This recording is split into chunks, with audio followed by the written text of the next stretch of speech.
I announced in my last special at Dodger Stadium that I was no longer in a relationship. And I thought that was the best place to announce that because I've been very open about my life. My whole show is my life. And people kept asking about her, so I thought that was the best place to announce that. You know what happens when you tell 50,000 people at a stadium that you're single and then Netflix airs that around the world? I received thousands of applications for the Fluffy Fulfillment Center. Yes, I did.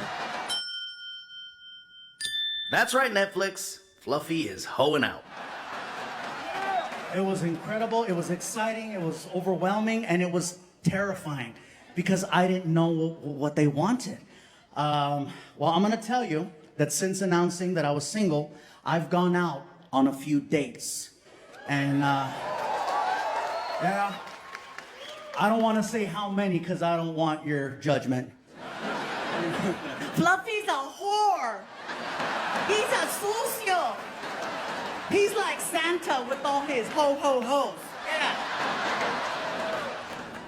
I've never been open about it because, quite frankly, it's nobody's business. Okay?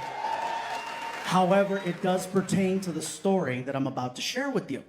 I am a recent gun owner. I became a gun owner in 2020. Okay? Yeah, when we were in the middle of it. Every morning watching the news, we didn't know what was going to happen. And it started to feel irresponsible not preparing myself for a worst case situation. Every morning watching the news, it felt like we were headed towards the purge. Some of you were laughing, but think about this. The purge would have taken less time. Yeah, the purge. That's how they should have woke us up every morning, at least for entertainment purposes.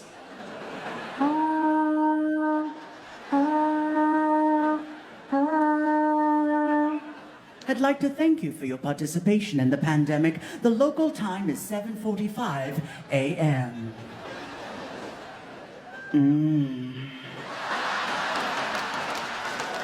Not to mention the fact that you know that'll make the news. I fall off the stage tonight, there'll be a van out in front in an hour. Yeah. We're standing here live in front of the Hard Rock Hotel and Casino where authorities believe Fluffy lost control. Let's go to Tom, who's inside the venue, who could fill us in with more. That's right, Jim. I'm standing here at the Hard Rock Hotel and Casino inside the venue where apparently Fluffy took a spill.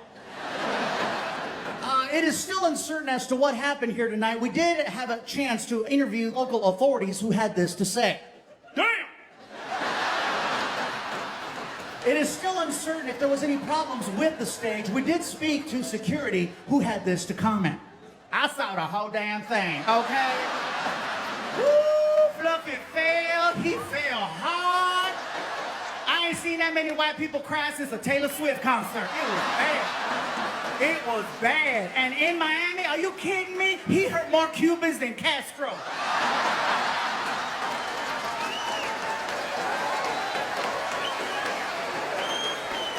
And that's how you get canceled. So that's what I'm trying to make here.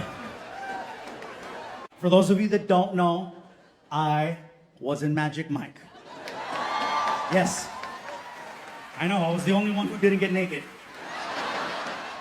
Magic Mike, not Tragic Mike, so let's remember that, okay? I was the only one who didn't get naked. So here's the thing. After the movie, after we wrapped, my manager, Joe, tells me, he says, dude, man, congratulations on another project. I want to take you out for a steak dinner to celebrate. I said, let's go.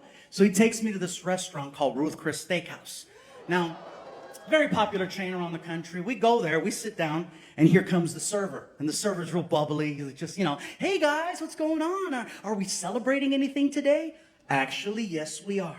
Well, guess what? You're not the only ones. You see that couple over there in the booth?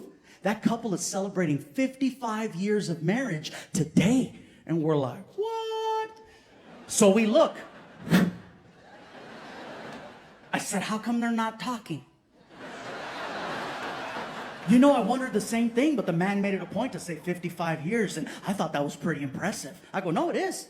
So he leaves to go get us some sodas and some bread, And I tell my manager, I said, hey, Joe, listen, I'm gonna go say hi to the couple real quick. Don't get us kicked out. I'm not gonna get us kicked out. Don't make it like last time. It's not gonna be like last time. When it comes to the department of cuddling, this is what I want. I want a woman. A woman. A woman. With original factory settings.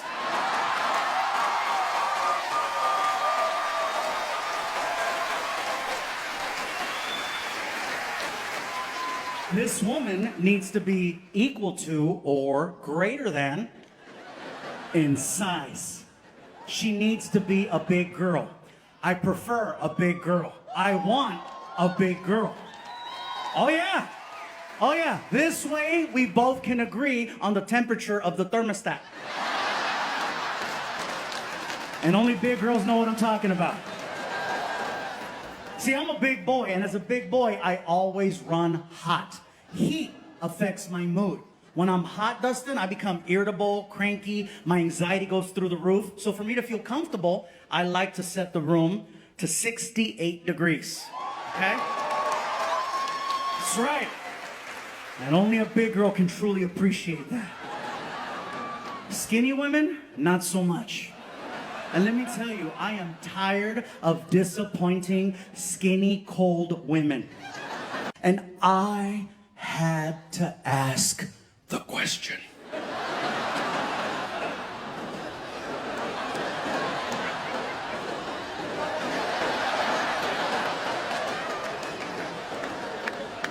I said, are you okay? Yeah, I don't know what you thought. Like somebody like, don't do it. Oh, I did it. That's why we're here. Watch. So I looked at her and I said, are you okay? And she was like, no, unfortunately, we're not okay. We're not. We've been homeless now for 4 days. And I was like, I